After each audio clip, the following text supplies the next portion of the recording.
Welcome to Perpetual Backlog Podcast, the gaming podcast catered for you to listen and get through that pesky backlog of yours. With hosts like Aqua, I have no idea what I'm doing, Dalit Duskwhite, Come for the games, stay for my friends trying to kill me with their horrible puns, and Leek Whipple. Hey, this is Leek coming at you with a funny one-liner that I've been ordered to record, but the joke is I can't think of anything, so yeah, finger guns, pew pew, totally cool. Have you guys ever drank cheerwine? Oh, we've talked about this. No, I haven't. You haven't. No, I'm I assuming don't Leek think so. has. I'm assuming Leek hasn't because she's been in America like once. Yeah, twice. Twice. You're right, twice. And on neither time was she in the southeast. Yes. Nope. Right. But I ordered a 24-pack this week. Or technically last week. This is seasonal, right? So you're probably catching on the back end of the season? So, for someone like me, could you please explain what is cheerwine? Cheerwine is a cherry soda. And it's not a seasonal thing. It's that it's only made in the Carolinas. Like it's a North Carolina company. That's right. It's a very specific thing. Okay. Yeah. And very limited amount of places outside of the Carolinas sell it. Apparently the Ingles right down the street from me sells it, but I haven't went there to look actually. Wait, hold on. The what? The Ingles down the street.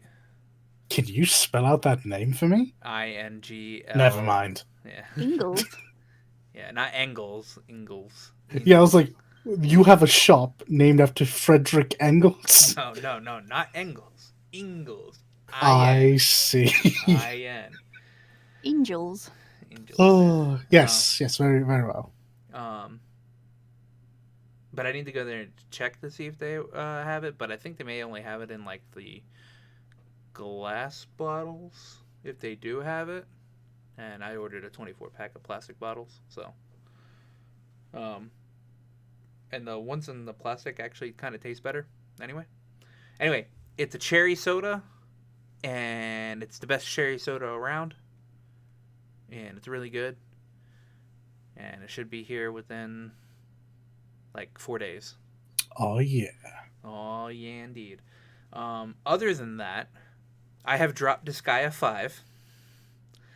I fucking saw this coming. Because I dropped it because PC version sucks shit. Yes, thank you. Validation. Really? Still, they haven't figured it out. I mean, It just doesn't feel right. It was just No. But See, if you play with a controller, does I'm playing with the controller. It's not like the controls are shitty. I know. Yeah. It's optimized shitty. Yeah. I mean, this is what I felt when I started playing Disgaea 1 with the controller as well, because I just could not play it with the keyboard. It was horrific. But no, even then it was just it was a loading screen was weird and stuff like that. Okay. No, I won't. Yeah, it's like, could you put into words what's happening? Because I'm so interested. Yes. Okay. Yeah, no, for me, at least the Steam version of the first game was like the loading screen was awful. The dimensions of the game screen itself was really badly done. It just didn't fit on the window, or even any sort of like full window mode or anything like that. Windowed mode there wasn't just horrible. It was just horrible. My problem with the game is that it freezes up my computer in intervals. So that's just a no-go in general. And when it does freeze up my computer, because I had the resource monitor open, it definitely uses a lot of CPU because it jumps up to like 95%. Wow. So I am definitely not playing it on PC anymore, and I'll probably just pick up a PlayStation 4 console or a PlayStation 4 version. Oh, you're gonna buy a whole console just for this? You know, I already have a PlayStation 4. I already have it, man. Yeah, but you're using it for more than just Disgaea. Yeah. I'm gonna it is unfortunate to hear that it's such a mess and that this is a known issue that apparently they still haven't fixed. I don't think it's because Nisa doesn't care. Nobody's really complaining about it because Disgaea 5's been out for like ever. So like, well, 6 better be good because I imagine a lot of people are going to be transitioning over to PC. So my thing with that is, I definitely have to wait a little bit after Disgaea 6 comes out in North America, because they're not releasing the PlayStation 4 version in America. They're only doing the Switch version. I see. And so that'll eventually come to PC. What I'm hoping for is Nisa gets smart and they just give all of their PC ports over to Durante's fucking studio that he made like a year ago. Because he's the guy that him and his group were the ones that did the Dark Souls fix. They did the fix for Ys. They do all the Ys games now. Ah. They do pretty much like a lot of the ports for Nisa. But apparently not the Disgaea ones.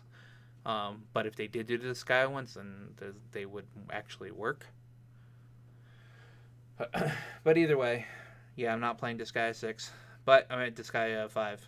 But in return, I downloaded Assassin's Creed Black Flag and I started playing. It's so well. Actually, I shouldn't say it's so good. When it came out, okay, cool. It's like when it came out, it was so good. It's still one of my favorite Assassin's Creed games. Still behind Brotherhood and 2, though. Oh well, Brotherhood and 2 are just like ridiculously good. Yeah. The reason why I downloaded Black Flag is because I'm still on my pirate kick, and if I can't play, like, I can play Sea of Thieves by myself, but it's nowhere near as fun as if I'm like playing with other people. And not all my friends play Sea of Thieves like at the same time. So I was like, okay, well, I'm just gonna play a single player pirate game, which the only one happens to be Black Flag. So downloaded that, started playing it, and I played more Persona. I got through Futaba's Palace, so she is unconscious but about to be in my party. Oh, she's such a good girl. So my goal is to get through a major part of Persona a week. So like next week I'll get through whatever the next bit of. Well, I probably won't get through the next palace in Persona 5 because I think there's actually a bit of a gap between what is it, Futaba's Palace, and I think the next palace is Haru's dad's palace, maybe. I don't know if any of you guys played Persona 5. I played it when it first came out. I don't know if it's. I don't remember the order. I'm pretty sure it's the Haru's dad who's the food guy, or like when you're in the palace it's like the spaceship. Like it depends because all she talks about is food. So about food all the time. I think there's a huge gap between that because I still have like 19 days left before I was supposed to have beaten Futaba's Palace, and then I have the rest. Goodness, I never did that. I always went and did other things until the day. So the problem with that is I've noticed that if you get to the point where you can send the calling card, yeah, your party members don't want to hang out with you. Oh. True. No, so this is absolutely true, but this is where the sub characters, the major recurring NPCs come into play. Yeah, but I don't care about them this run. So. Oh, that's fair then. Yeah, absolutely. and Kasumi, like the one that I'm trying to get with Kasumi, hers is like set. She's got to be new girl. I don't recognize her. Yeah, that's the redhead gymnast girl. Hers is already set. Like there's set points in time where you're supposed to. Okay, so she's just like the fool again. I see. Yeah, she only gets to like rank 5, I think, at least in the beginning. I'm not sure how far it goes after like you figure out that she's a metaverse user. What's her tarot? What is her tarot? Holy crap, I don't remember. Oh, not tarot. What's her arcana? I don't know. I forget what her arcana is. Because I think they added some. They added like arcanas that don't normally get added with Royal. Well, usually they keep to the major arcanas. There's a bunch of minor arcanas they could go with as well. They usually never come up. Let me check real quickly. Faith arcana. Look at that. Yeah. Okay. Yeah, it is faith. But she her stuff is set, and I think it only goes to 5, but I'm not sure. I'm not sure if it like expands after that. Hmm. Because like I mean, you still have like over half. You still have like a good portion of the game left after you, like assuming after you would get it to 5. Because I think I'm at 4 right now, and I'm not even Well, halfway through the game. we'll see. Might be some other shenanigans that open up the rest of it. Yeah, and I did not play anything else. I am actually I did touch the Bravely Default 2 demo, but like for 5 minutes right before going to bed, and then I went to bed. I was So going to ask you what you I think did of the like new one. I did like 2 battles, and then I went to bed. Ah, fair, So fair. I cannot give my impression of those 2 battles. It's a Bravely Default game. So Which is good because I mean the style that they excel in, I genuinely enjoy. I probably would have played more of it if it just weren't on the console that it was on. It feels very much like 10, which it's still my favorite battles. Is it? yeah, Yes, still my favorite battle system for Final Fantasy. uh, the animations are a lot better because it's like a actual console game. Yeah, more complexity. Yeah, they actually really look cool. And you get a monk right off the bat, and the monk actually looks really good. So, Hmm. but that is it. That's all I played this week. Mhm. I was fairly active. I had a couple of extra days. I mean, I did my usual Hades thing. I'm butting my head against 32 heat, and I had to stop because I was genuinely starting to dislike playing the game, and I don't want to dislike that game. The game's so good. Are you burning yourself out to get it Yeah, I beat? was trying real hard to get through high heat on the bow, and it's just a bad idea. It's just a bad Ah, idea. Mm-hmm. But it's my go-to weapon, so I'll probably go through on like a spear or Poseidon sword or something. But I do plan on getting that 32 heat, and like that's my final personal goal for that game because it is very enjoyable. Besides that, I picked up. Well, I thought about picking up an early access title. I ended up refunding it, Oh, called Maho Arms. Maho oh, Arms. Now, I had been sold on this on it's just a Nier. It's just another Nier game, Okay. and it's a game. Yeah. Sure is. Super early access, and it shows. The controls are actually probably the better part of it, and they have a really neat like animated graphic novel design. That's really cool. But 2 levels, 2 enemy types, one. I'd say one playable character is bad, but I mean it's not that bad honestly. But her moveset is not as fluid as it could be. There's still Maho some. Hmm? Maho means magic or the like. Yeah. So is it Magical girl. So magical? let's talk about this because Right. that is one part of the story that is immediately explained. Uh, she gets a magical doodad that turns into a cool magic axe, Oh. and then she becomes a magical girl Oh, with an axe.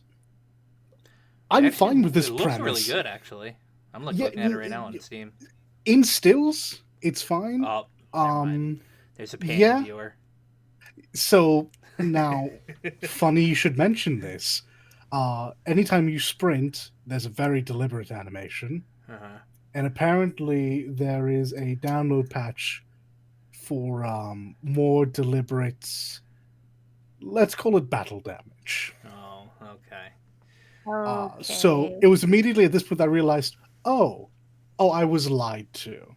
This is not a character action game first and foremost. It is a very competent horny game. That's a pity. That's a pity. It's an anime-inspired character action hack and slash. And to be fair, all of those words are true. They're trying really hard for like the near aesthetic, and as far as aesthetic, it's what it is. You are getting magical girl, full dress, big axe, combat, robots. She's not a robot, but there are robots. Mm. But that's pretty much where that ends. Um, Yeah, I mean, she's looking at the design now. It's very Lolita, so I'm not surprised it's horny too. Because yeah, sometimes, she goes from human scientist to elf magical girl. And again, huh? aesthetically, look, I don't really care. Like this game played super well. I genuinely wouldn't care. I would just ignore the story. But it's still a bit chunky, and I've seen updates from where it was, and they've made pretty big leaps forward. Um, just not in terms of content. It's all been focused around the character, which is the right call because once Mm-hmm. they have that down, they can open up everything. But it's also been like 6 months, so who's to say where that game goes? Well, they only made one other game, and it's called Juniper's God Knot, damn it, Google. which is a visual novel, Mm, and it's free to play. So, well, there's that. That's Uh, it. White robots. I see. I'm just looking at screenshots. no, It I looks mean, pretty. yeah, conceptually, it's really neat, and they're just charging way too much for what's there. yeah, unfortunately, base early access has to be $30 Oh boy, on Steam. it is Not worth it Steam, is it has to. not worth $30. Yeah. Wow. Is that a new It rule? When did they Well, I mean, implement that? when they started the early access thing, it was always $30. I see. now, funny enough, I actually didn't know that, which I feel all right. So I'll take a bit of the harsh criticism away, but yeah, I would wait on this one. But this did, of course, stir up a need for a character action game, and I had Devil May Cry 5. Didn't have Virgil because I'm still waiting for them to relent and just give us the special edition. Oh yeah, for PC. I'm weak. I bought Virgil. Virgil's amazing. He's so Yeah. He's so strong. You could say he's the yeah.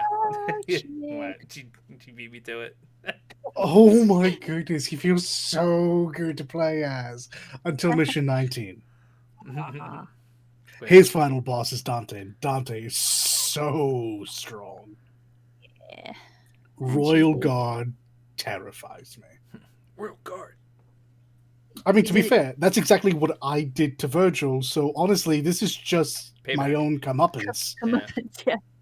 Do you get like snippets of his side of the story as well? You only get two. You get one at the very beginning, which doesn't really say anything, to be completely honest. It's just an excuse to have a really cool scene where Virgil unsheaths and sheaths his sword in a really cool way, which I'm not arguing about. Fucking loved that in Devil May Cry 3. Mm-hmm. But then there's the ending where you get a bit more with him and Dante, which technically I should know about yet because I haven't beaten Dante on Son of Sparta mode because he's so hard. But I do know that there is a bit more there. It's nothing of like actual value. No. Like this, despite being the plot point of most games, he himself doesn't really add anything. He's just a driving force for Dante, Okay. or in this case, for the second half of the game, Nero. I learned something very interesting about Devil May Cry 5 a couple like 2 months ago when Go the on, then. special edition came out. So I was watching Happy play it, and in one of the missions, where back to back you play as Nero and then you play as either V or Dante.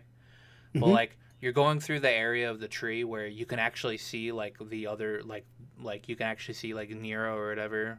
Yeah, the going cameo through. system. Yeah. Did you know that actually goes off by what you did in that previous mission?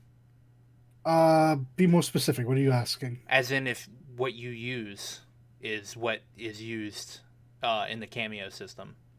So like, Happy used the time stopping devil arm, and it Yeah. crosses over into the Dante area and actually stopped the enemies in Dante's area.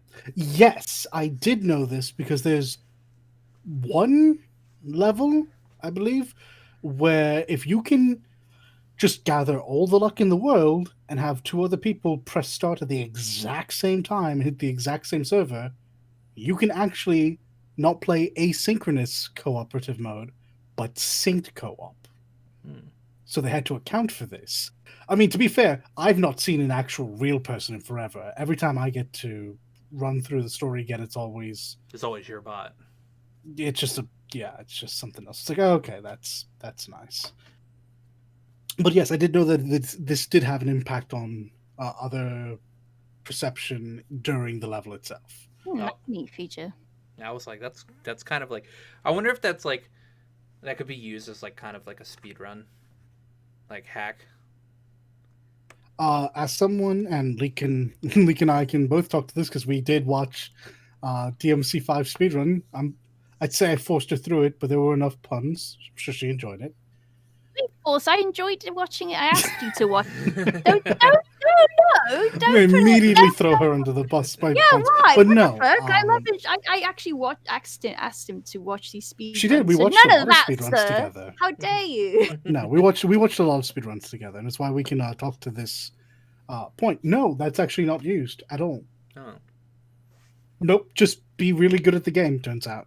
Well, I mean, if you have a choice to exploit something or be good at the game, you always choose to be good at the game, because being good at the game usually means you're going faster. And you are. Unless you're playing Legend of Zelda. And then you just backflip into a corner and you end up at that final boss. Yeah. Bottles and out of bounds everywhere. But yeah, those are the games I played. Listen, I don't think I played much of anything else. Other the ones that stayed with me anyway. So, speaking of speedruns, I chose to watch, by the way, was Oddworld. Yes. Yeah, I was hit by waves of nostalgia because Oddworld is a game from 1997, originally on the PlayStation, and the speedrun was using the PS3 version. And oh boy, it looked really, really, really done up and lovely. Like the graphics are updated and whatnot, as you would expect. The original game was freaking hard. It was so tricky. It was very unforgiving, and essentially, if you haven't played it before, it's a side-scrolling. It plays similar to Metroid in that you can roll under stuff and have like various weapons and whatnot. It's a puzzle game, so you have to try to navigate across to the other side of and reach the goal of the level.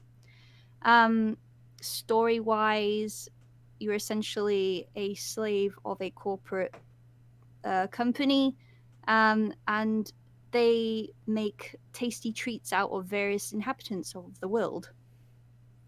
And unfortunately, they're running out of stuff to make food from, so the workers, i.e., you and your brethren, are on the list, the chopping block, so to speak. So Abe has to flee the company and find a way to save everyone else.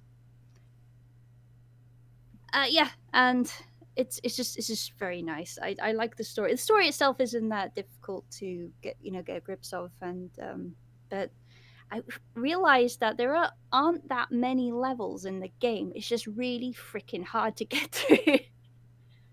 So oh gosh, yeah. So I was gifted a copy of the updated one to download the PS. So thank you very much.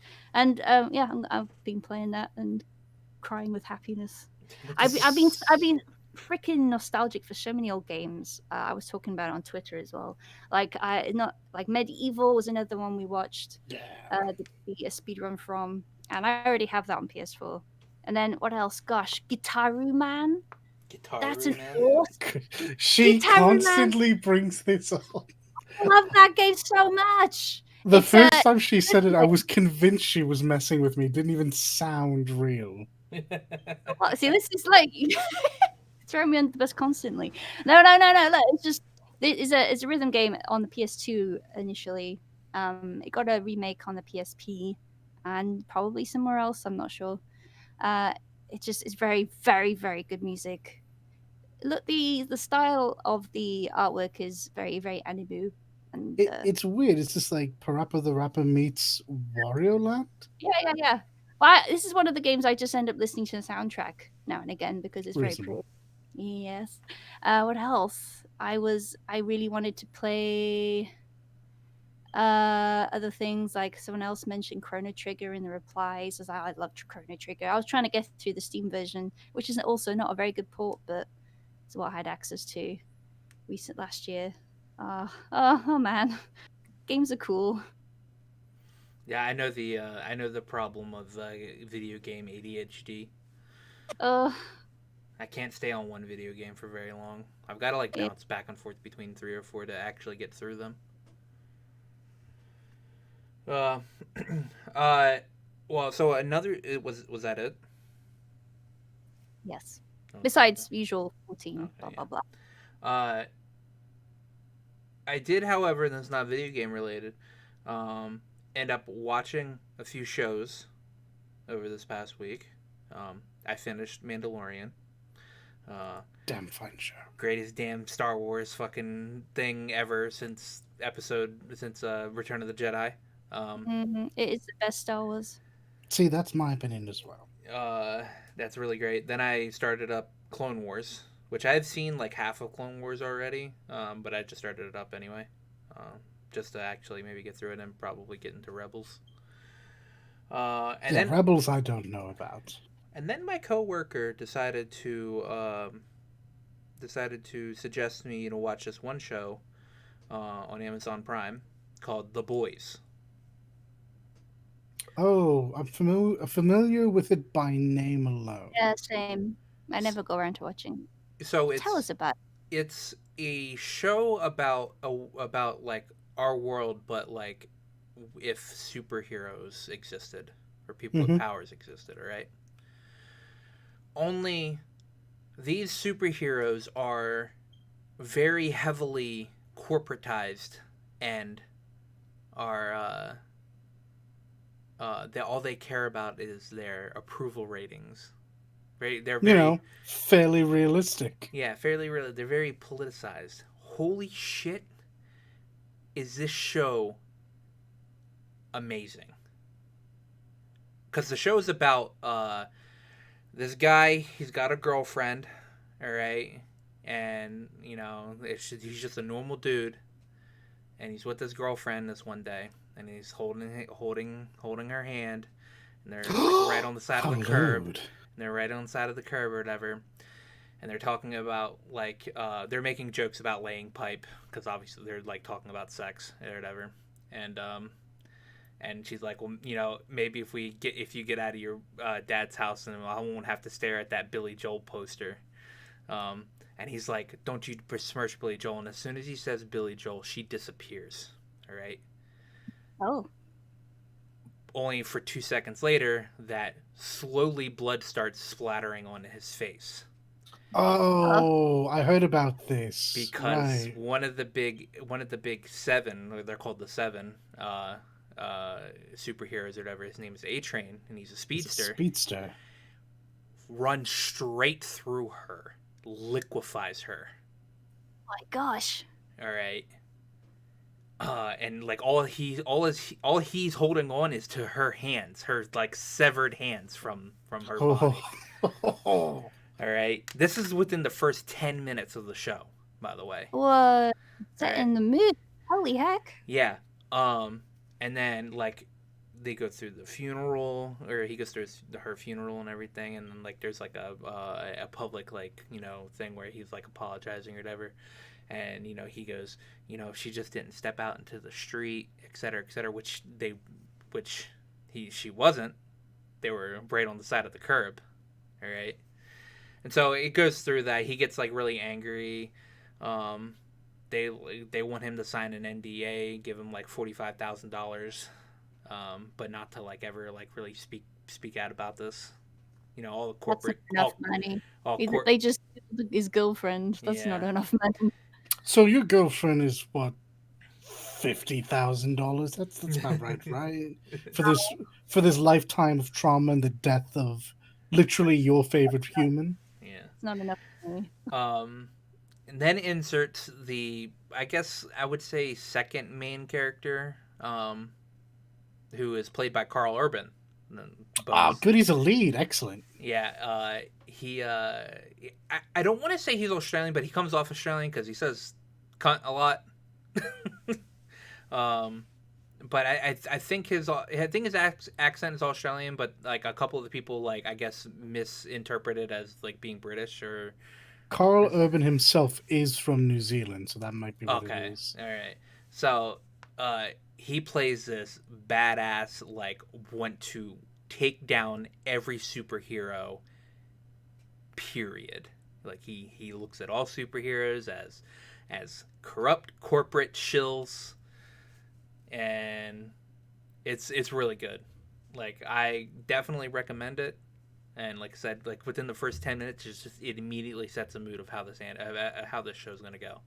So let's say anime. It sounds like one, to be fair. It does sound like Yeah. And oddly enough, while I'm watching this show, there's a guy in here named Homelander. He's pretty much the Superman character, right? He can fly. He's super strong. He can shoot laser out of his eyes. I swear to God, this guy looks like Vic Mignogna. 100%. Like you could set him and Vic Mignogna next to each other, and they would look like they're fucking twins. It's the jawline. They do look a lot alike. Goodness. Yeah. So, the shows are really good. Definitely recommend. Well, But- I happen to have. Oh no, I don't. Shit. Never mind. Oh, you don't have Amazon Prime? I don't have Prime anymore. Feels bad, man. Yeah, I'm only like 5 episodes in, I think. They're like hour-long episodes. So, and I think there's 2 seasons. I think a third one's coming out soon, or ish this year. But yeah, I'm definitely enjoying it and gonna continue watching it. But let's get into the news. Yeah. With the best news that could have ever happened. Period. We are actually starting very strong, yes. This is the greatest news I myself was like rejoicing for. So EA revealed, and well, I guess LucasArts or whatever revealed that their EA's exclusivity deal for Star Wars games ends in 2023. But not only that, Lucasfilms is opening up a video game studio, and they're is already partnering. Yeah, they're already partnering with other game studios to start making video games. Wonderful, because I was very sad back in the day when LucasArts stopped being their own independent thing. Yeah. Yes. So good. This is good. No, honestly, this is fantastic. No matter how you look at it, well, with the exception of EA, for everyone else, it's fantastic. So EA said they're still working on some Star Wars games, and I think the only actual Star Wars game they're working on, and by they're working on, I mean Respawn's working on it, is the Fallen Order sequel. And that's fine. Honestly, EA doesn't need to hoard the whole franchise. This deal that is ending with EA doesn't mean EA isn't going to make any more Star Wars games. Odds are they'll still do Battlefront and they'll still do Fallen Order or whatever the new subtitle will be. Yeah. Which is grand, but that also means we can get other types of games from other companies that can do games also good. Mm-hmm. So does this mean EA is going back to its publisher roots? I mean, Just as a well, EA doesn't foremost- really develop games anyway. The only Yeah, games that's that what I they mean. the only games they actually develop are sports games. So like, are they going like but they still control and direct what Yes. people do. Oh This is no, what I'm they're saying. still doing this. This thing just concerns Star Wars in general, because they had the exclusive rights to like hire a team to make a Star Wars game. Like no other companies could, no other developer could make Star Wars games unless they were under contract with EA. Is this got to do with Disney then? Yeah, Very likely. yeah. Right. But Disney's, I guess, not renewing their deal, and it ends in 2023. And they've already started. They've like already made the LucasArts, Lucasfilm Game Studio, which is already being partnered with Bethesda to make an Indiana Jones game. Yeah, we'll get to that in a moment. and I mean, we can talk about that now because, like, I mean, That's Yeah, all right. on the list.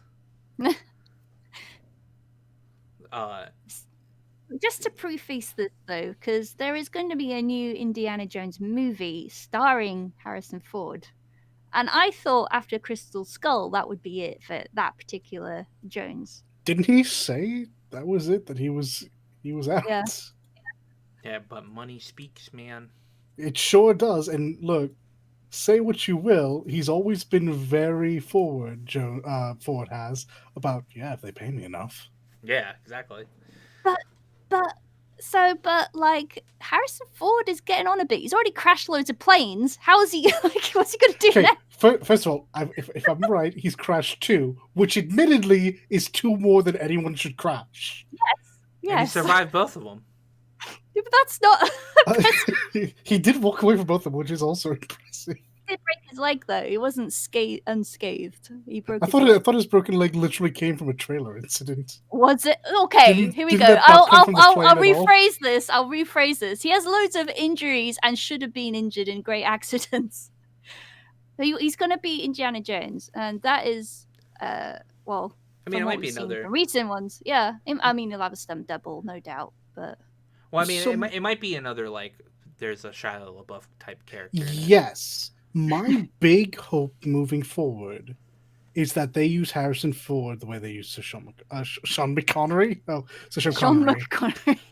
McConaughey. Sean Connery. I want an indie and an indie junior. A junior. Okay, this would be good. And this seems the Well- most logical aspect because, as you said, Harrison Ford is like 80 years old. Like, that's this the isn't even thing. hyperbole. He's actually like almost 80. I think we've Look, taken. Shia LaBeouf's character was that. He was his actual son. In Yes, the it was movie. his actual. Yeah. Well, to be Yeah. fair, no one's going to work with Shia LaBeouf at the moment. But I that doesn't know. mean that the character itself needs to be scrubbed. And here's my other illegitimate son. Slides Well, no, in. so that's the thing. I mean, movies do this all the time. Granted, not usually the Indiana Jones movies, but Shia LaBeouf does not need to play that same character. It is Sorry, true. it does need to be. Sorry, that character does not need to be played by Shia LaBeouf. You are correct. You are correct. So I'm just being a shit as usual. think no, we've but you make taken- a good. But you make a very good point. Like think they we've taken have a side tangent, established. though. Yes, Now we're correct. talking about the movie instead of the game. I know, but Correct. I know, but this is what I'm saying. This is where we are, and I'm Yeah. wondering where this game is being placed in this timeline. It's apparently a whole. There you new go. There's a story. segue. Okay. Yeah, There it's you apparently go. a whole new story. Like it's not going to deal with any of the movies, Okay. Okay. and they're not going to talk about it until like 2022. So I mean, this is fair. The world's come a long way from Brendan Fraser man trying to do his best impersonation and failing miserably. All they have to do is find someone who can do a decent Harrison Ford, and yeah, that game line can go on forever. but I'm hyped for that. I'm assuming since it's Bethesda, it might be like a more. Can we talk about this for a second? How this game is coming from Bethesda? Well, okay, so I think it's Bethesda publishing it. There's another developer actually working on it, and it's Oh, I actually hadn't heard this. Fair they're enough. more of a first-person shooter type developer that's working on it. Let me look at this. Like, if I think of a company I want to handle this IP, my first thought is Santa Monica Studios, honestly. Yeah. Let me see game. But yeah, no, I mean, I know a lot of shit's going to be taken just from the fact that this is made by Bethesda. Ergo, it is very likely this will be a Microsoft and PC exclusive. Oh yeah, most definitely. So They're partnering with Machine Games.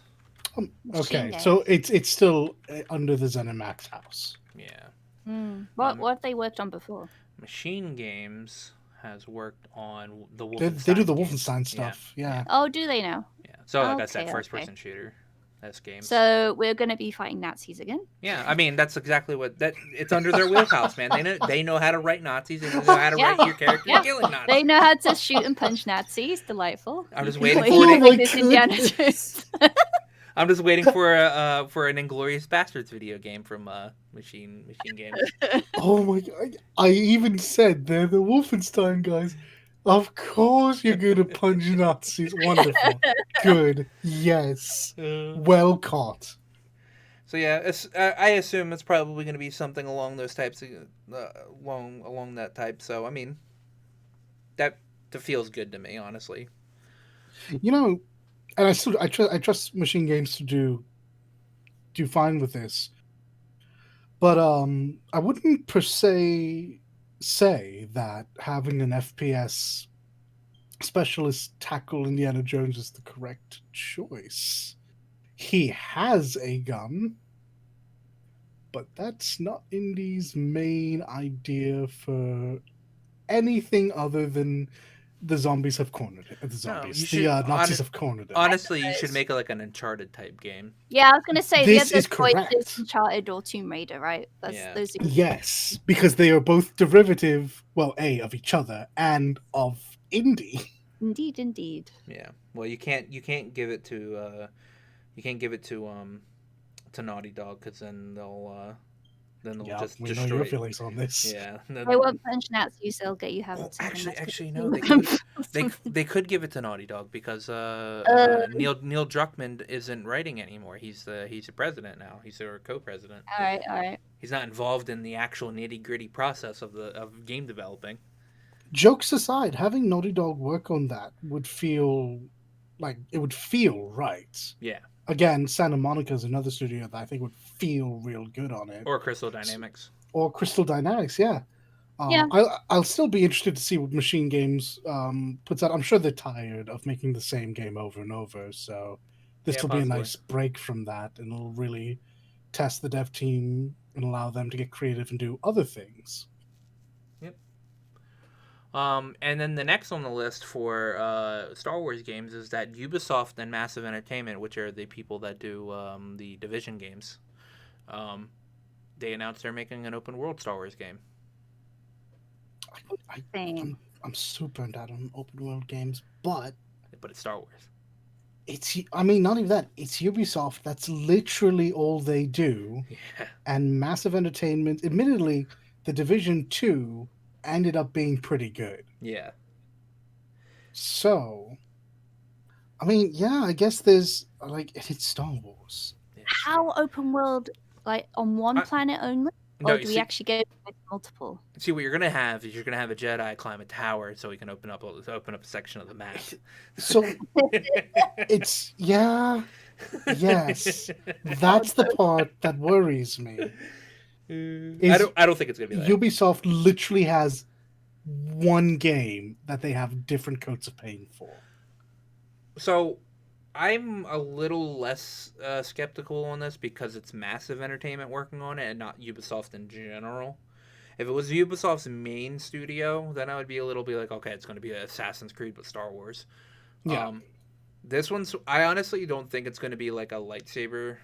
I don't think it's going to be a Jedi game. I think it's going to be a shooter game. I think they should definitely do something other than Jedi. Jedi have had their time in the sun for a very, very long time. Yeah. I think it's going to be like a bounty hunter type game. I think this is the way to go. Bounty hunter type game would be the best thing for an open world game. Stick us on a Tatooine adjacent planet. They could do it. They could do it. Think of Black Flag, but bounty hunter. Yep. Yeah. Yes. You're just traveling to other planets, collecting bounties on people. Well, so here's the thing. The Mandalorian video game. Don't get my hopes. That would be a very good direction, though, if they chose that. Here's the thing. I love that, but never gonna happen. No, not even that, because I think a Mandalorian game is inevitable now. Yeah. When you deal with an open world, unless you're willing to make big parts of your map barren, you kind of have to stick to one or two maps, right? It's the big issue with a lot of open world games is that it's huge, but giant swaths of the map are just barren. Unless you're Hello World or Hello Games. I'm sorry? Unless you're Hello Games. Yeah, that's a different game type than what I imagine Ubisoft and Massive will want to do. Yeah, but I mean, Because that's like a survival type of game, and I imagine this won't be survival. This will probably be goal oriented or yeah, goal driven rather. I feel like it's going to be open world in the aspect that like, because like okay, so I'll make this reference to Black Flag. After a certain part of Black Flag, which is like pretty much right in the beginning, you can kind of sail anywhere you want to go. True. Um, and they could literally just kind of do that, but have each world separated by like loading screens, so it won't be like, or not like loading screens, but like traveling through As you travel along in the background. hyperspace Yeah. uh, type thing. So that can still kind of be considered open world. No, and I agree with you. I think that's true. My worry is that I think we're a little like I love Black Flag. I love Two. I love Brotherhood. I still think those maps would need to be more dense, and just having a treasure chest with gold doesn't count as density. No, I mean I don't think. I mean they've got time. Like Oh yeah, I don't. plenty. This game, these Star Wars games aren't gonna come out until 2023 and Yeah, on. yeah, I imagine So, so. um, my friend that visits me at work every so often, I let him know that he better hunker down and do everything he can, I guess, in Division 2 because he's not gonna get a Division 3 for a little bit. Ah, good shout. Yeah. Because they're gonna be working on this. But I mean, I'm looking forward to it. I honestly, what I'm looking forward to is somebody to pick up a fucking IP and get up KOTOR, remake KOTOR. Yeah, I'd love to see KOTOR. Like, unlike usual, I don't want to see a progression just yet because I think this is a perfect time to reintroduce KOTOR to the wider audience. And I Yeah, think having a remake of the first two games, all pretty on the new consoles, would be a real dude, moneymaker. Unreal 5, Mm-hmm. KOTOR, Mm-hmm. Yeah. so good. Just do it. Like this will print money. Just like go to EA or go to Bioware. Well, actually, you'll have to go to EA because I guess EA probably owns the rights to KOTOR at the moment. And be like, can we take this, please? Make an amazing. Actually, yeah. You know what I actually really expect? I expect a lot of maybe like a video game of the High Republic because that actually just got released too. Oh. The High Republic storyline, Mm-hmm. which is set like a couple hundred years before Episode 1, Yes. um, which does involve um, a young training in training Yoda.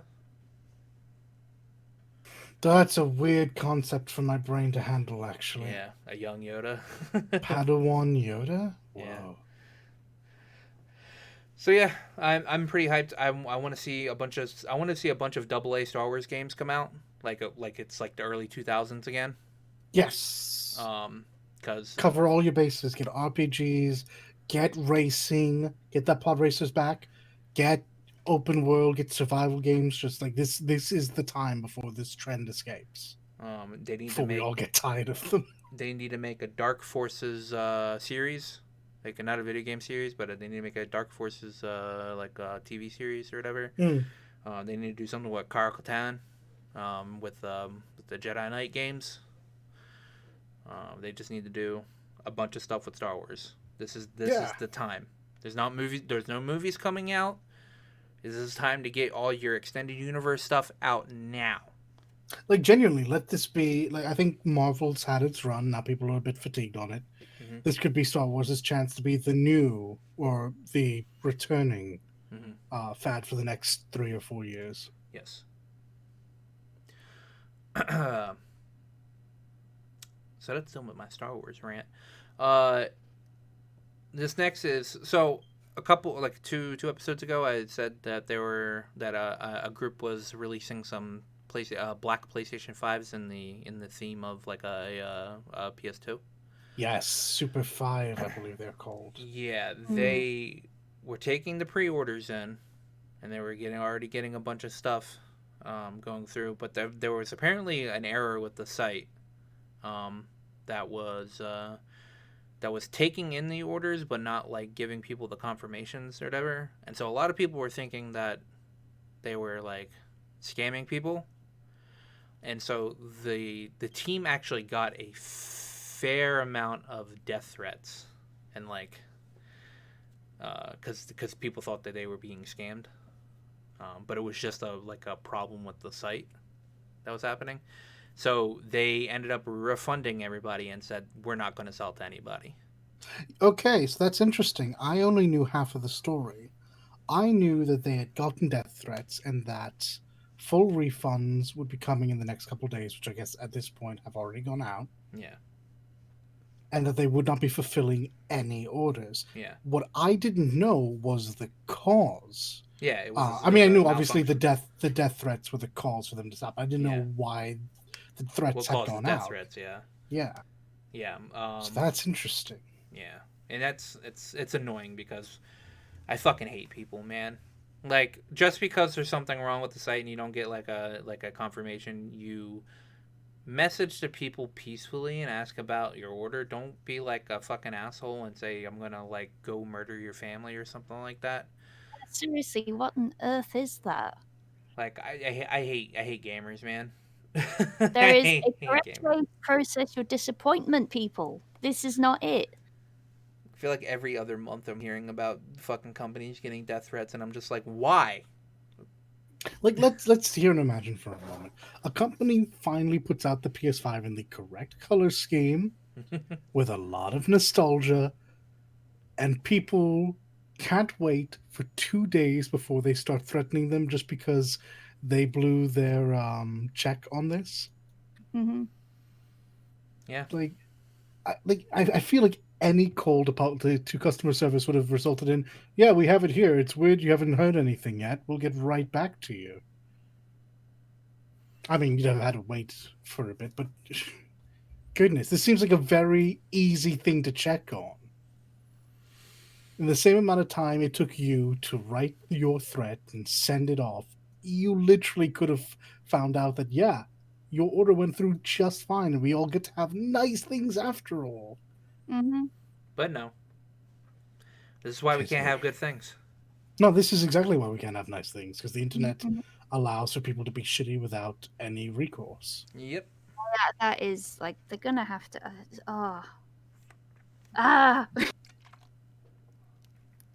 Disappointed in people, alright? Yeah. Yeah. Feels and disappointment. Ugh. No. So we have we actually have a Pokemon block coming up here. So Pokemon's 25th anniversary is coming up, and they're doing like a special event or whatever with it. And part of it's actually featuring Katy Perry. She's like doing like a weird line of clothing. Is that what it is? Yeah. She's doing clothing? I thought she was singing or something. I thought they were making like a record with her. Katy Perry sing? I mean, in the picture, it looks like she's wearing some weird Pokemon clothing. Really? When I think Pokemon, I don't really think Katy Perry. So it's interesting that she is the key celebrity for this. In that first picture, she's literally dressed as a Magikarp. Really? Oh, really? I want to look at this up. Yeah, Katy Perry is collaborating with Pokemon on a new music program for its 25th anniversary. Now, I wouldn't be surprised if the Pokemon folks decided they wanted her to dress accordingly and send out a nice stylist and like really made her up to look like various Pokemon. That's not only in line with a Pokemon event, but it's absolutely what I expect. Though, to both of your credits, Katy Perry, not really who I associate with this. I would expect someone either younger or more open about their Pokemon fanaticism. You know who I expect? The guy that sings the Pokemon theme song, because he's so into the fact that he sings the Pokemon theme song. So there is one small problem with that. You, me, Leek, we know this. People who don't usually play Pokemon don't know who he is. Yeah. But they do know who Katy Perry is. And they see it and they're like, okay, that's weird. What's she doing with Pokemon? I figured it out. This is why it's happening. Obviously dressing up like a Magikarp. must have really missed the connection because I've never thought that she was that big in Japan at all. Is she? No. Like I said, this is what I'm saying. This is what I must have missed something because I have never seen her on TV even. And Oh, I usually thought you when found something. Okay. no. I mean, the website I'm looking at is Japanese. I'm just So, confused. I mean, this is going to sound really, really mean. She's not been relevant for a couple of years, but it's been such a short time that people still know her name and her face really well.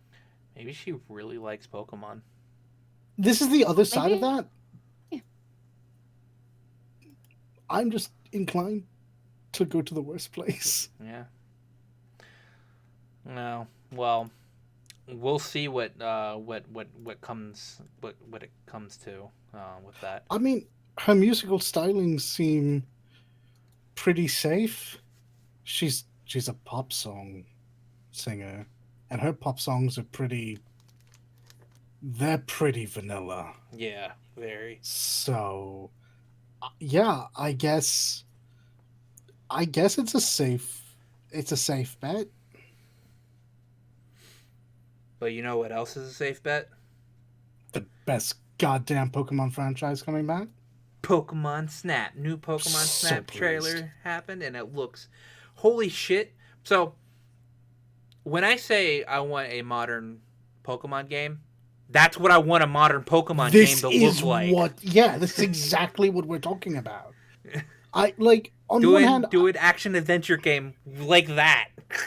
like I feel for the team at Game Freak who had to weather the fact that they were being talked about in the least pleasant way possible about their own skills. Yeah. But then Bandai Namco turns up and they just absolutely kill it. They're like, They're like, okay, so they really didn't like the wild area. What if we just made it really nice? yeah. What if we just make the game look really cool, and you get to And take a lot of pictures? This is a chat I've had with a Yeah. bunch of friends over the years. Because every time there's a new Pokemon game, this happens. The side games are all infinitely better than the mainline series. Fight me, Pokemon fans. I will fight you. Meet me at the Denny's at 3 a.m. Depends on which Pokemon game, honestly. Nope, full stop. The side games of equivalent generations all look better. All are more interesting than their base game counterparts. The Yeah. exception being the first games, because that's not fair. They're the first games. Pokemon Like Rangers, Colosseum, that was something like that. Colosseum, yeah. yeah, Colosseum and Stadium are better than their contemporaries. The first Snap game was, I mean, again, this is the wrong generation to compare it to, because honestly, they were the first games, but they looked better. They were more interesting than just the GBA Pokemon. I don't know. I really liked Black and White and X and Y. Yes, and now Black and White and Black and White 2 Two. are probably the best received Pokemon games, full stop. Because they actually had a story. Yeah, and they're apparently the only ones. Now, you also just brought up X and Y. Yeah, X and Y, while it had the generic Pokemon story, Mega Evolutions in X and Y were actually the most popular gimmick to ever come into. This Pokemon. is absolutely true. I can't argue with that. When I enjoyed that. when they did a poll like last year about like what they liked best out of like all the Pokemon games, with like either between Dynamax, Mega Evolutions, or Alolan forms and all that stuff, Mega Evolutions won by a landslide. Yeah. It was. So I'm and- looking at Hey You Pikachu. Do you remember that one? It's Which on the one? N64. Oh, God. Which one? Hey You Pikachu. It's No. essentially a Tamagotchi game, but on the N64.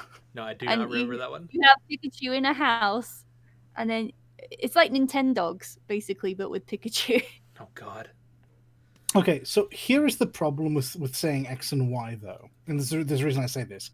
X and Y are not the popular one from Generation 6. It's actually Omega Ruby and Alpha Sapphire. Well, yeah, but there's also still had their Mega Evolutions as well. No, exactly. And that's what reminded me of that. It's like, yeah, no. But the game the game that people enjoy from that generation with the megas are actually the remake. Yeah. Genuinely, I just think that this continues to show that the fans do want a break from tradition. Yeah. And these tiny little things like the Wild Zone only whet the appetite, but are not seen all the way through to the logical I mean, conclusion. we saw this with Pokemon Go as well, clearly, because that became very popular. Yes. But to be fair, I mean, That became Pokemon- popular because people like gotcha games. well, not even that. Pokemon is like one of maybe 2 or 3. Pokemon is not Pokemon Go is not a gacha game. It's close enough. It has Mobile some game, of sure. them. Okay, yeah. So, no, you're right. I am thinking of mobile genre, not particularly gotcha. Yeah. But Pokemon is one of a couple of franchises that has the same appeal in the West as it does in the East. I think it's probably. I mean, have we seen another mobile title in the West that has that draw? Genshin Impact. Like, yeah, but the people who play that are not playing it on the go. Yeah, you're right. They're playing it as if it were like a console or a PC title. They Like tend Pokemon to Go, do- people got up and they were out in droves, and it was a problem. Yes, Mhm. yes. I mean, Nintendo attempted it again with Animal Crossing. They released a Happy Camper mobile game, but it did not have the same audience. The multitude of people playing it like Pokemon Go. Yeah, Pokemon's special, and I think that I definitely think that the Pokemon Company knows this, and that's why they continue putting out the same thing they put out, because no matter what, people are going to buy it. But it's for that reason that people are so vocal about it. Like I saw plenty of arguments saying, "Hey, Game Freak, pay attention. This is what we thought a next generation Pokemon was going to look like." Yeah. And that is incredibly mean. But I think they're right to say it. I agree. I thought like this newest set of Pokemon was gonna look something a lot closer to what new Snap looks like. Yeah. And I would have much preferred it. I probably would have actually stuck with Sword if it looked anywhere near that way.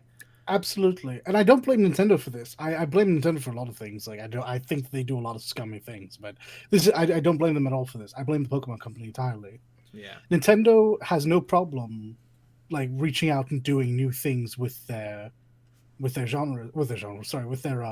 IPs. Breath of the Wild, every single Mario game is different. Yep.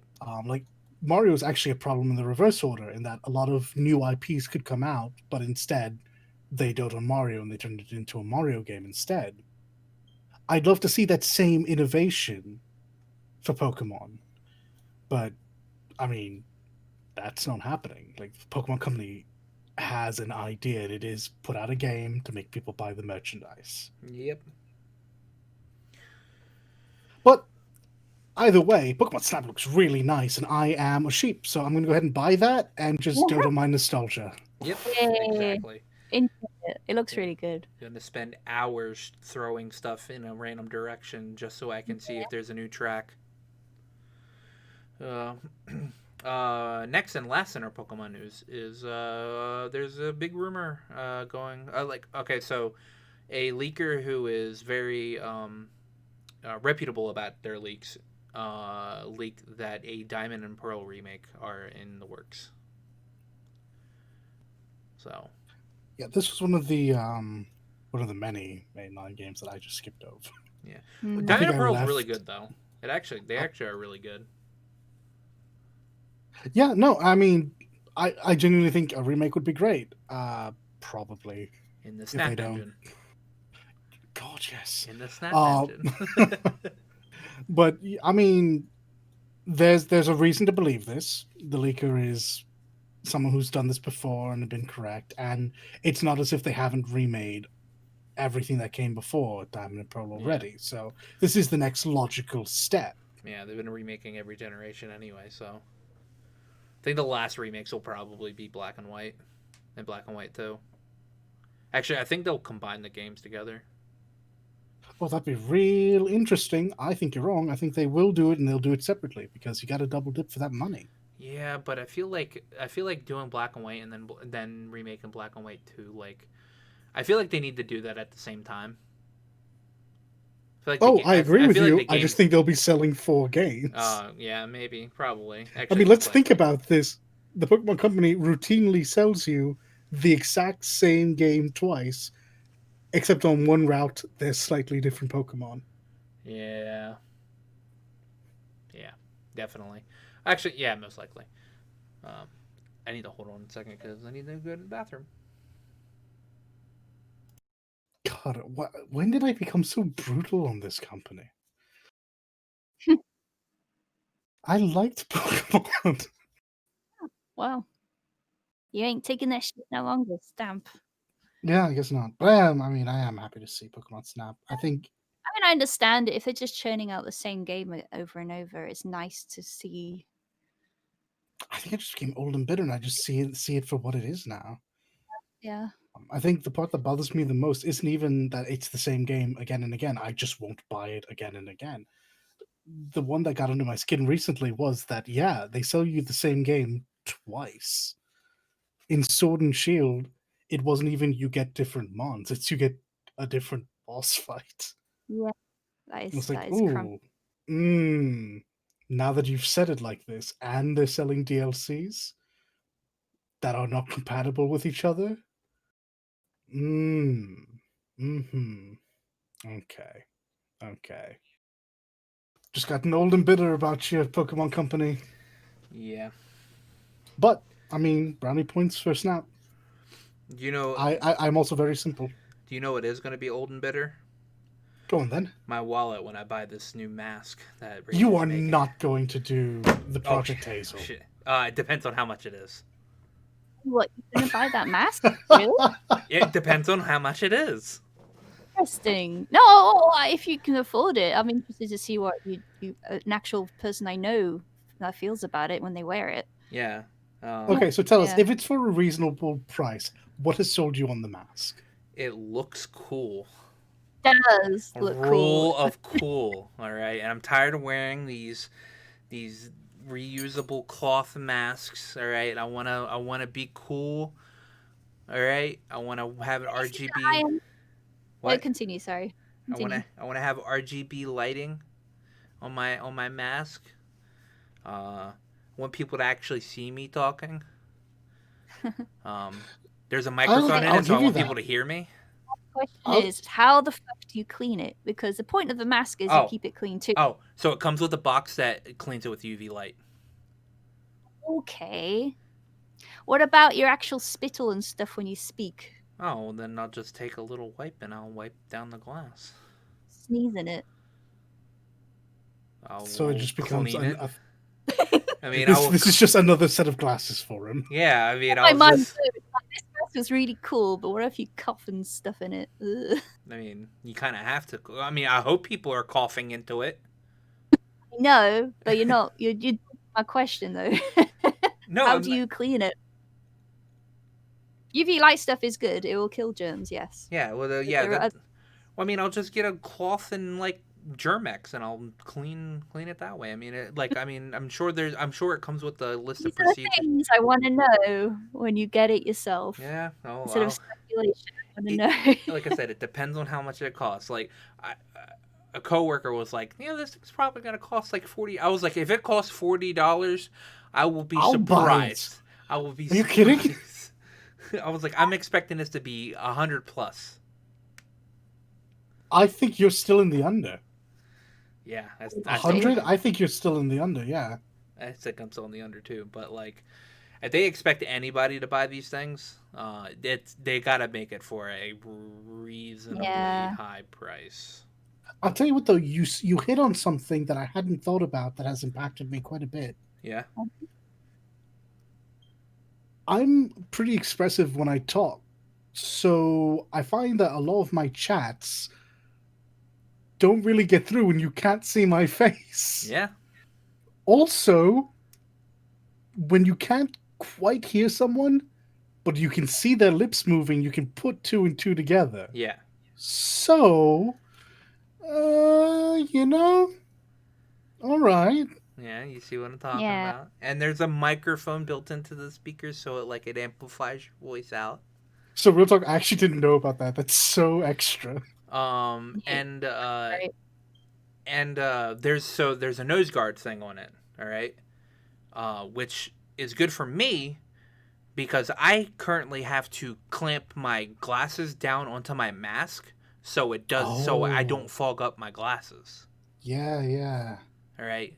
There's an actual nose guard thing on it that will stop the that because it pretty much suctions onto your face, pretty much, and you don't have to worry about like the air, like you're breathing going out into your glasses, so it won't Okay. fog up Oh, my that's good. glasses. That's very good. So I plan on getting this. It's made by Razer, Mm. so it's gonna be expensive. It's also gonna be very green. Or well, I mean, there's multiple. There was like purples and there's a I white mean one. the LED. Yeah, I mean, yeah. It's gonna look really cool. My coworker is like, "Why are you gonna get this?" And I'm like, and I'm like, "Because it looks cool." And she's like, "It's gonna be bougie." And I'm like, "Yeah, but I want to look cool." It's an N95 mask design Yeah, too. That's interesting. yeah. It's Yeah. actually a proper real mask. So, and if I ever stream, I can just wear it on stream and be cool looking on stream. It's Oh way my better, goodness. way better, and a lot cooler than that freaking diamond crusted one I saw last Yeah. year. Oh god. So yeah, I'm. It's called Project Hazel. And there's no like guarantee on when it's going to be out or whatever. I feel like they're kind of doing this late in the game, um, and so I do slightly kind of feel like they're not going to actually go forward with making the mask. I think they just announce it and then like see how many people are like really interested in it. That'd be an interesting marketing strategy. But I mean, they could already be like done with like the whole designing of the mask, and they're just producing it. Yeah. So I mean, I tell you what. I know there's another company, AirPop, that is making a smart mask. I don't know what that means. I Really? just know that it exists, and that they're selling it for $140-ish.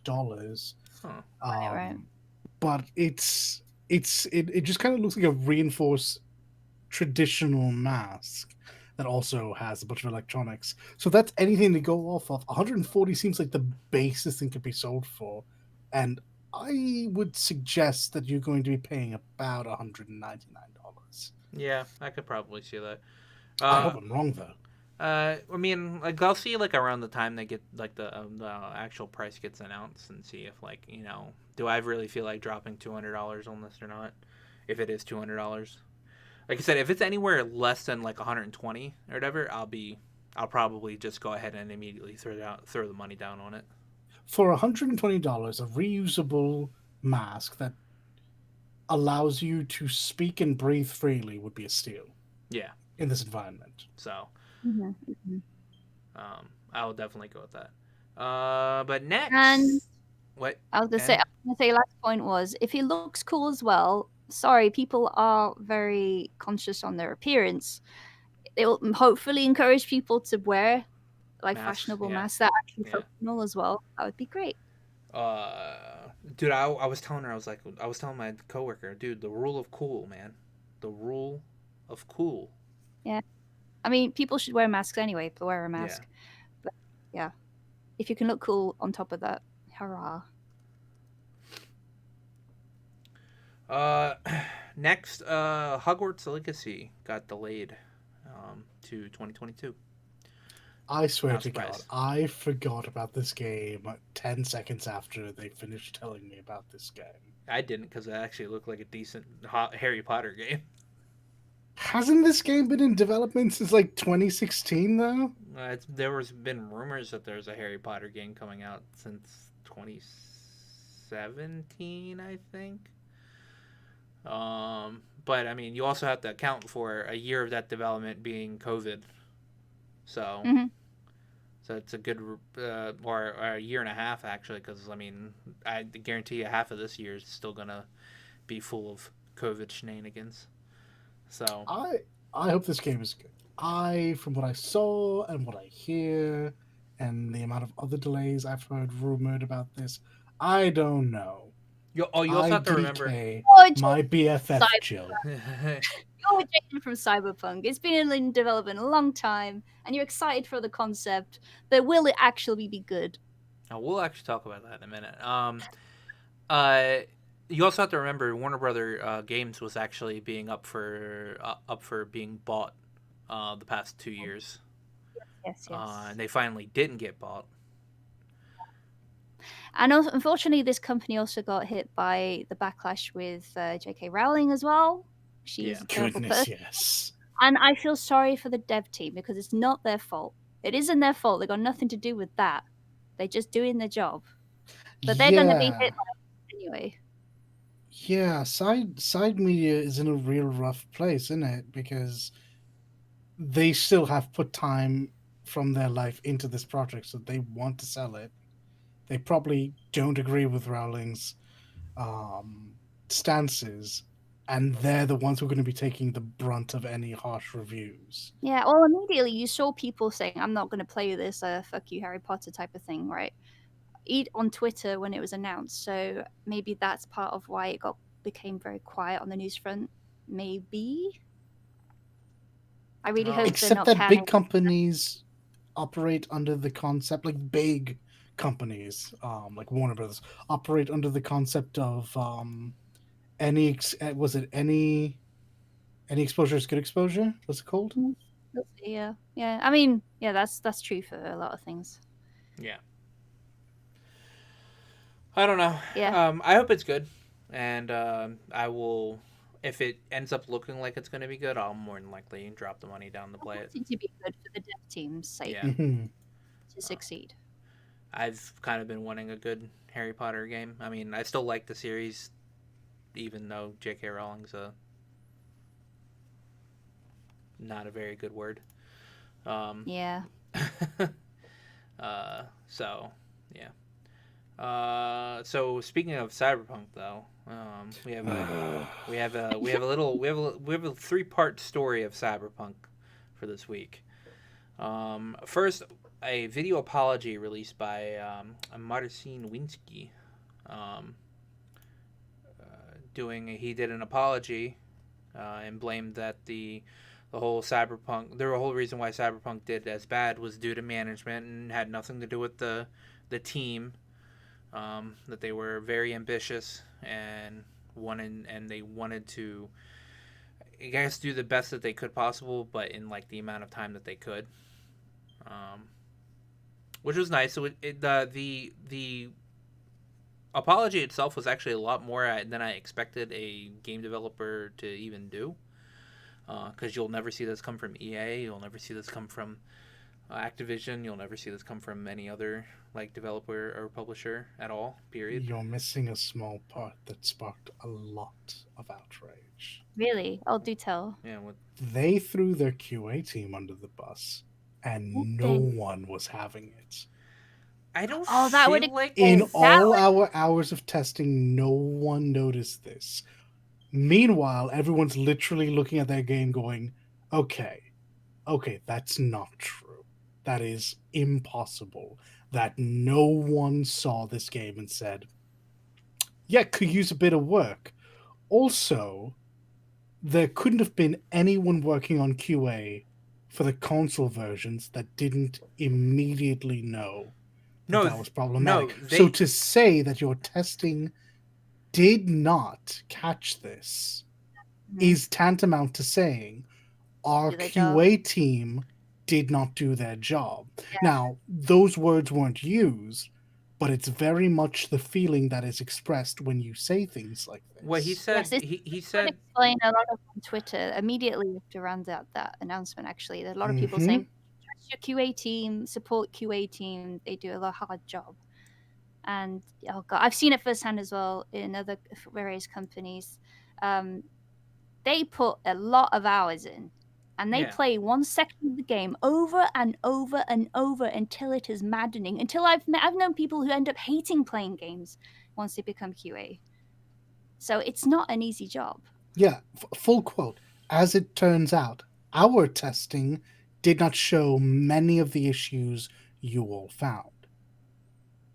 I mean, come on, friends. That wasn't console testing though. They knew the console wasn't prepared for the launch, and that was even stated in Schreier's. And I believe that. I definitely think the dev team was like, no, this shouldn't go out.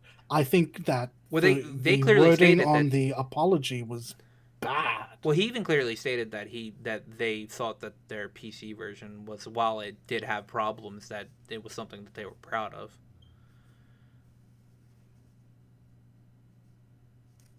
Wait, no, I must have misheard that. What was that? As in, like, so he said. No, like literally. I think I just misheard what you said. Yeah, no, it's the same. He said that. So the QA testing that you're probably talking about is the PC QA testing. The PC QA testing, while they said that it's not a perfect launch, they were still proud of what they had, and so that's why I guess they didn't like see much of a problem with going with the PC version. They knew that they had problems with the console version, and they were still working on it even to the day of launch. And they were hoping that they could get it through.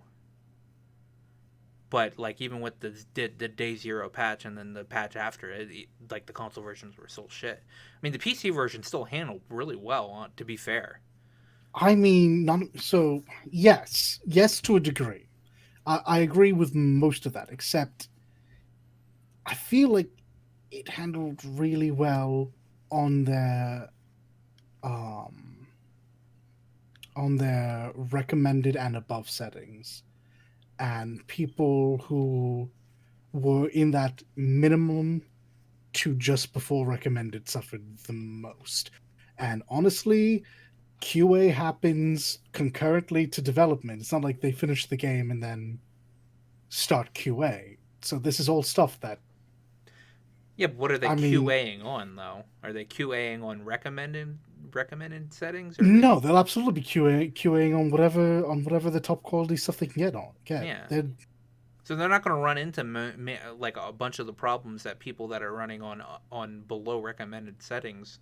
It depends on each team, right? There will be a QA lead who has like a set scheduled agenda what they will testing on, and they'll be like testing on many different segments of the game, and they will be dishing out to whoever, however the team is split.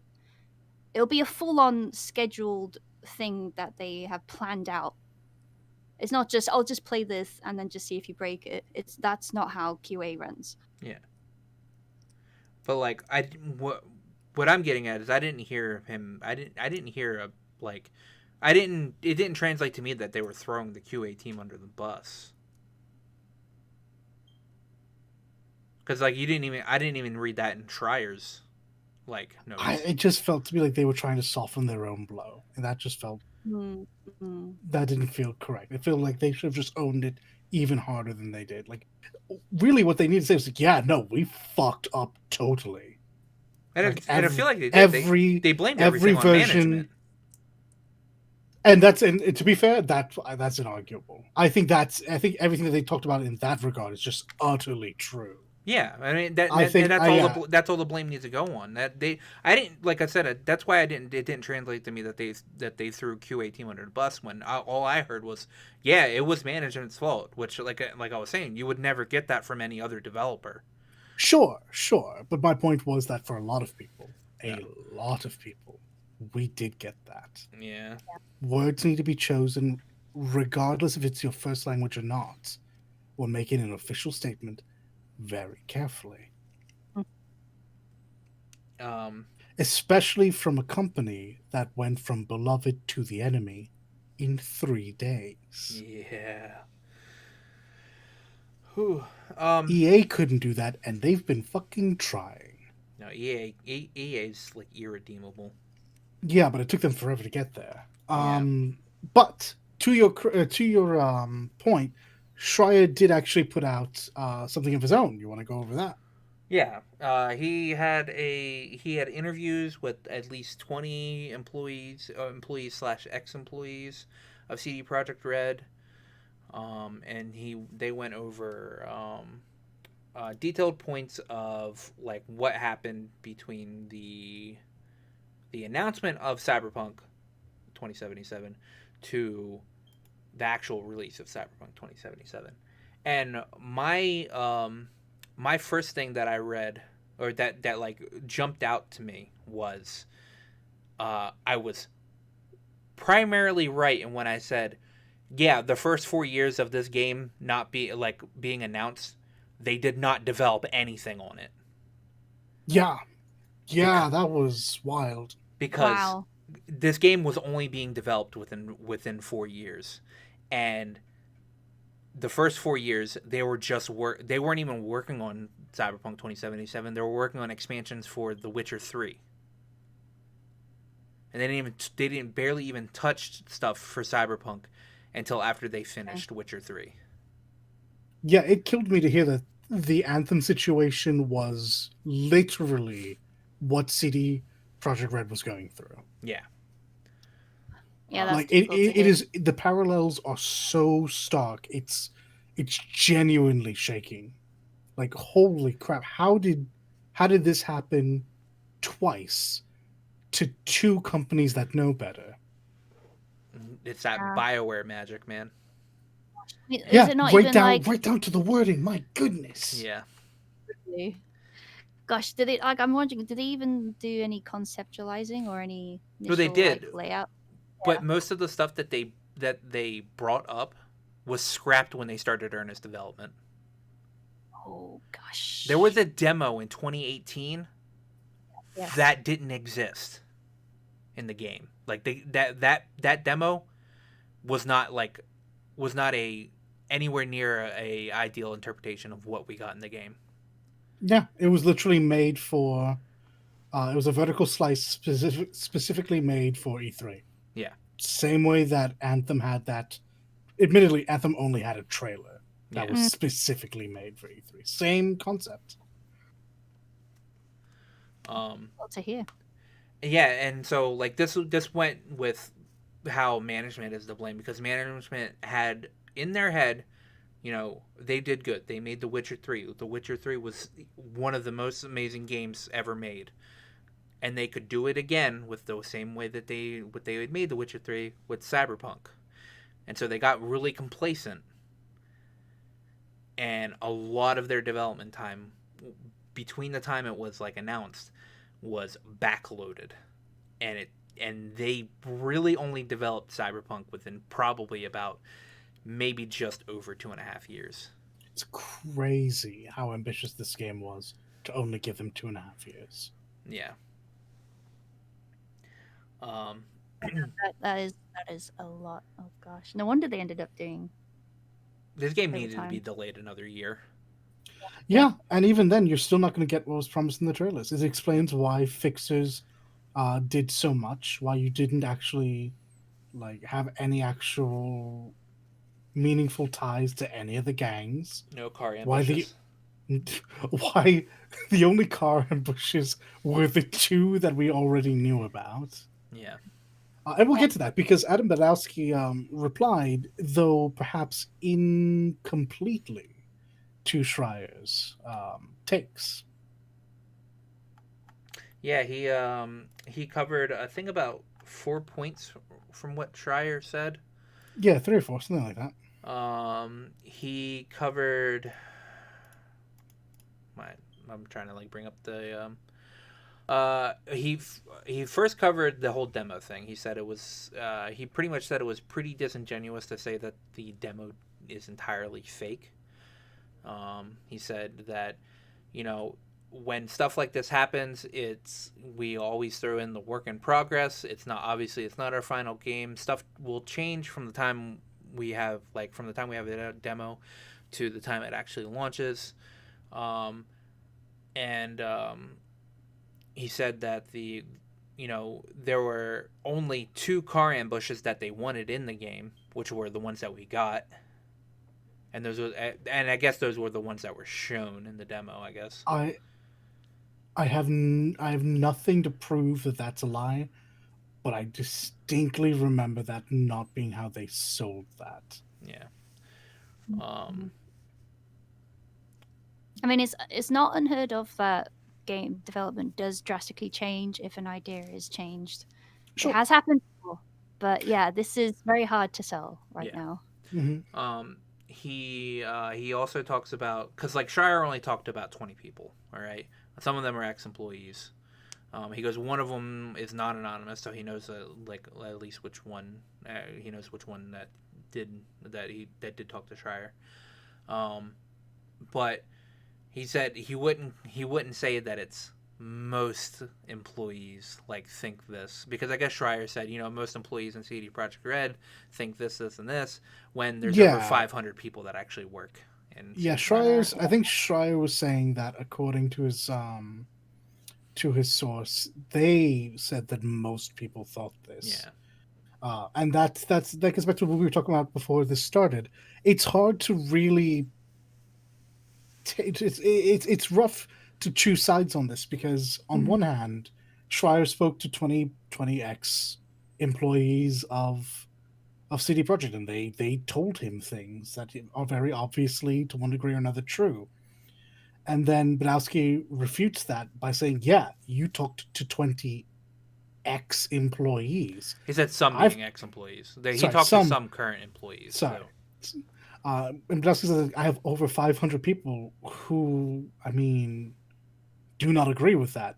And so it gets to the point of you're like, yeah, but you also pay them. There's a lot of in between the line reading and a lot of assumptions you have to make that neither side is getting the whole picture across. And I mean, it's hard to. I mean, you can't really get the actual truth out at the moment because they'll still be under contract. The people are still working. They will be under NDA, and also morale. Like, it would be very bad on the whole team going forward if a lot of people are like shit talking. It gets you down. It really does.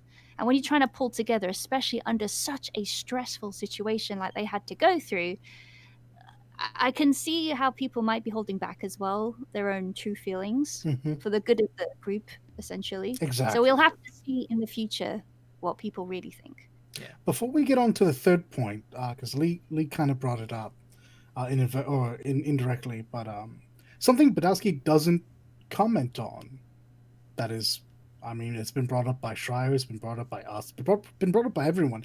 He does not mention crunch at any point. No. He just wholeheartedly dodged that, presumably because that's an unwinnable argument to be had for CD Projekt Red. Now, again, because he said nothing, I can't be sure that there's no way for him to defend himself. But because he said nothing, it does seem like even he understands that is an indefensible position. Yeah. I mean, crunch is going to happen no matter what, to be fair. And definitely under those conditions, it's got to be said. Definitely. Yeah. Like, and honestly, I mean, I, being solely a consumer, have a hugely biased point where I'm like, yeah, crunch happens. I expect every game to have some amount of crunch. As anyone with a job, I think we all imagine every job has just a little bit of extra work that they don't want you to clock in. Yeah. Yeah. But then there's exactly how much, and how it's so very antithetical to what was said before. Yeah, because they were like, we're not going to do crunch for this game. Like, it wouldn't be as bad if CD Projekt Red didn't come out a couple months before and say that we're working on, like, being anti-crunch, et cetera, et cetera. It's true. It wouldn't be as bad. Agreed. Yeah. It also wouldn't be as bad if Supergiant Games, who won plenty of Game of the Year awards from maybe not as prestigious places, also got all this notoriety, or not notoriety. No, I'm going to go with notoriety. All this notoriety and praise whilst not crunching. Yeah. They had forced times off, as a matter of fact. Yeah, they're always around it. It's all to do with early planning and sticking to your development schedule and not fucking changing it and giving them very little time to work on the new stuff. Like, there are ways around it, but it has to be pre-planned managed properly. I would also think it has quite a bit to do. Again, this goes down to planning and management, but legitimately not changing your story. Yeah. Yes. Like actually, even if you don't think it's going to be the best thing in the world, just see it through so you can have a completed project on time, because stories can be fixed with DLC. I mean, like everyone expects DLC to come out, but like if you scrap something halfway through and then have to put your teams through a full game development in half the time, it's always going to lead to this inevitable crunched output. Yep. And the third bit that Adam Badowski pointed at, one of the points that I guess Schreier made in his article was that there are things that because CD Projekt Red is a multicultural like environment. All right. Yes. You have people from Germany, you have people from Poland, you have people from the U.S., you have people from everywhere there. And I think Schreier brought up something about how you'll sometimes have it to where people will think that people that are speaking Polish or German may be talking shit about their other employees, and like pretty much like in work drama. But Badowski combats that by saying that during our meetings, we speak English throughout the whole entire thing, throughout their whole entire like development period. That English is fully mandatory. Now you have people that do speak Polish and German and all that, and then like when they're off doing like I guess their own little thing, if that's what they want to speak. But anything that involves the majority of the base, it all has to be in English, because that's just something that everybody has to deal with, and it's so that communication down the line can be as perfect as I can get it. So I guess maybe like one of the people that Schreier talked to might have been one of the ex-employees that might have not have like been a fan of like how many languages are being like spoken in that whole environment. You know, it's a European office. Sorry, they're gonna have to get over that. Yeah. Yeah, I even I have to agree with that. Yeah, because Europe has so many. Because they're saying a few non-Polish staffers shared stories about their coworkers using Polish in front of them, which violated company rules. Because the company rule is to speak English primarily, and made them feel ostracized and said that their coworkers were talking shit about them.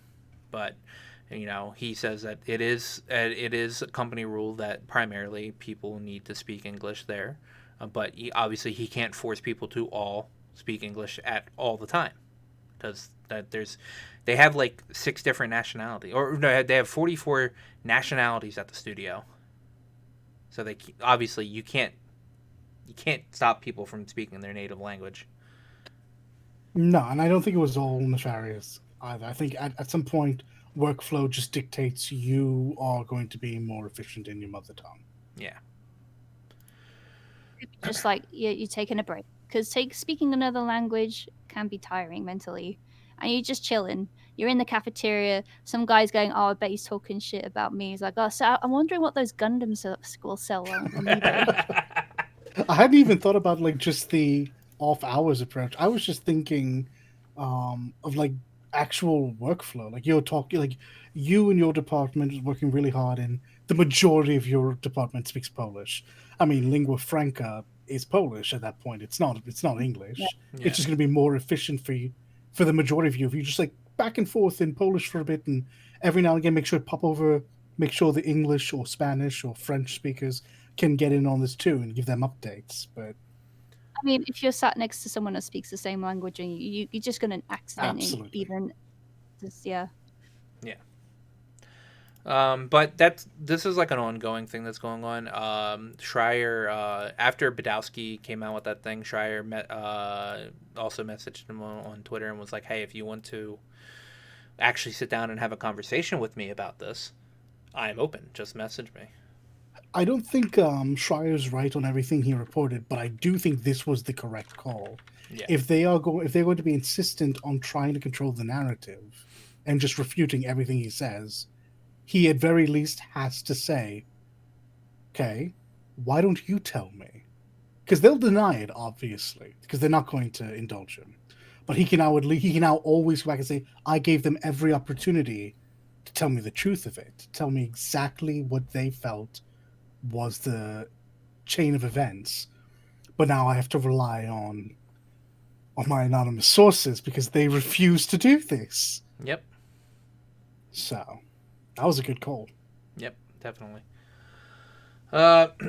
Next is let's see here. Okay, so there is a Final Fantasy XIV broadcast that's supposed to happen in February 5th. Actually, it's an announcement broadcast, which is most likely going to be for the upcoming expansion to be revealed. But after that was supposed to be a 14-hour broadcast, which is something that they do every year. But that is being postponed because there is a state of emergency in Japan regarding COVID. And so the people on the 14 development team, they want to make sure everything is safe, so they're not going to do the 14-hour broadcast because usually they bring a lot of people in to do this, and they can't always ensure that they're taking the correct safety precautions for it. And this time around, they were actually gonna actually bring outside like fans in for the 14-hour broadcast, but since Japan's in a state of emergency, they can't actually do that. So they're gonna postpone it for another day. But the announcement broadcast is still scheduled for the same day, in the same time, and there's supposed to be a 60-second live letter that's supposed to happen as well. Yeah. Being in Japan, I'm actually very proud of these boyos because the state of emergency is kind of not really a state of emergency, or it's not like it's not enforced at all. It's an urge and a polite ask because Japanese government, they can't actually enforce it. So I'm very happy they're taking it seriously. So pat on heads for everybody. Yeah, no, they're 14 team knows how to do things correctly. Ah, bless them. They get nothing but love because they always seem to make the correct decision. Yeah. So next, so there is a Super Mario 3D World coming out. It is including the Bowser's Fury add-on for the Switch edition. It's where you get to play as Bowser, and I think Bowser Jr. is as well in it. So I saw on Twitter, getting another life, lots of Bowser art. Yeah, so it's a lot of 3D. It's a 3D platform mode. Yeah, it's a 3D platform mode where you get to play as Bowser. Yeah, interesting. It looks actually pretty good. I mean, I'm not into Mario games, and I still probably need to pick up Mario Odyssey at some point to actually play that. But I didn't actually know you were playing as Bowser. From what I saw of the game, it was Mario and Bowser Jr. running around, and then suddenly it might be Mario. Bowser. Yeah, suddenly Bowser became a kaiju, and it was excellent. It was so cool. I was like, yes, this feels like the wrong franchise to do this with, but I'm in. And then Mario became a kaiju, and it was less cool, but still pretty cool. Yeah. Really? Did you not see Mario get like Bowser sized in his yellow catsuit? So yeah, it was just Mario as this like Super Saiyan lion versus big kaiju Bowser. I had a lot of feelings on this. They weren't all positive, but it was all very overwhelming. Together with Mario and Bowser Jr., you have to collect these cat shrines to harness the power to stop this new terrifying form of Bowser, which is Pacific Bowser. Nintendo, listen to me. Look at me. Listen. Always make this type of Bowser your end boss. It looks so cool. It does look really cool, actually. It looks like something that you could pull out of fucking Breath of the Wild, honestly. He's never looked intimidating. He's always been like this mustache-twirling weird dragon turtle. That he fails actually looked everything. That fails everything. He does. Now we get to see an actual kaiju Bowser. I'm here for this. Bumpy boy. Yes. But that's it for the news this week. I saw a couple of things. that weren't really worth mentioning, I guess. I'll add one small thing. Yeah. And it's not very big. We all know that there's a new Mortal Kombat movie in the works. Wait, yeah. what? Yeah. Was Okay, there? two out of three of us knew there was a I new didn't know. Mortal Kombat No, no, movie in the really? works. Oh, I shall fill you in on this after the podcast, sweetie. So allow me to amend that. Some of us know there's a Mortal Kombat movie in the works, and some images were released, and we got to see Kung Lao, Liu Kang, Jax, and Shang Tsung. I think that was all, and they all look great. Jax kind of has a bit of a Steve Harvey thing going on, which is a bit distracting, but admittedly, it looks great, and I look forward to seeing more come from this movie. Because good or bad, I mean, it can't be worse than Annihilation. Hey, man, I loved Annihilation. I like the first one. Annihilation was a bit rough. But Annihilation was so good. It was very cheesy. I will give you this. I mean, they're both really cheesy. Let's be real here. I mean, you knew the movie was going to be somewhat questionable when the first thing that happened in the movie was Johnny Cage getting his neck snapped. Yeah, it was brutal. There went your actual good comedy relief, and all you had left was Jax and Sonya. Yep, but yeah, that's definitely it for this week. What are you guys planning on doing? And if Dalit says Hades, I'm gonna murder him. Wow, I mean, I wasn't going to say Hades. I imagine it's just a given at this point. I feel as though I'm never going to stop playing that game. It's a good feeling. Other than this, I mean, I have classes. I'll probably try to nav leak for some Valhalla. We are slowly but surely making our way through that. She still has her save file that we can play through together as well in Cyberpunk.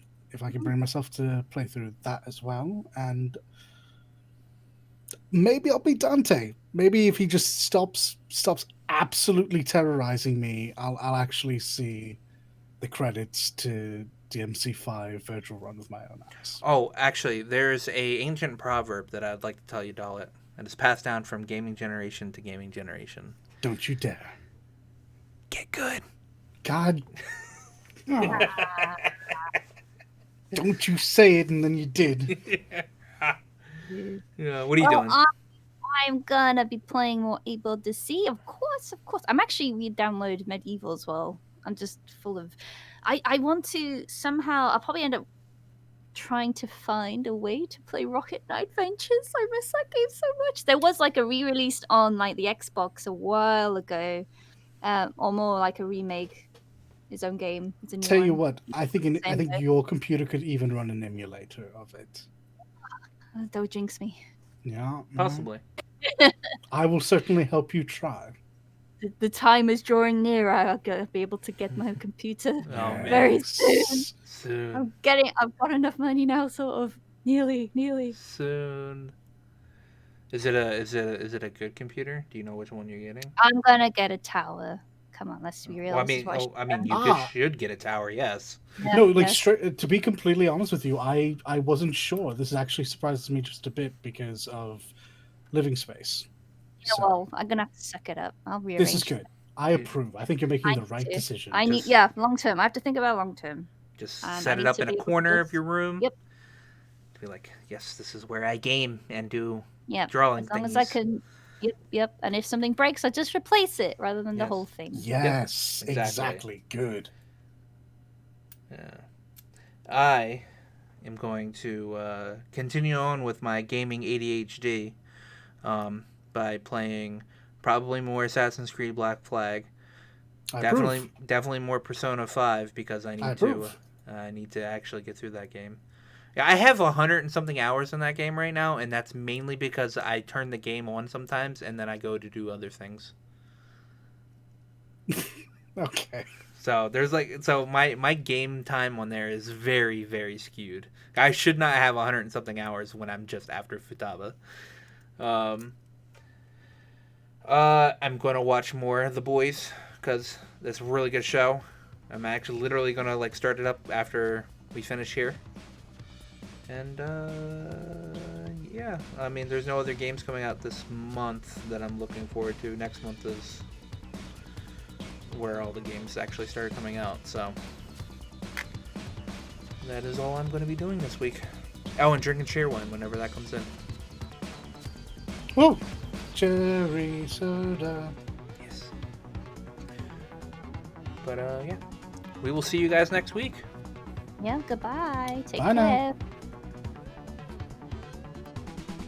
Thank you for listening. If you like this content and want to see more, please like, favorite, and subscribe. Links to our Twitters are in the description.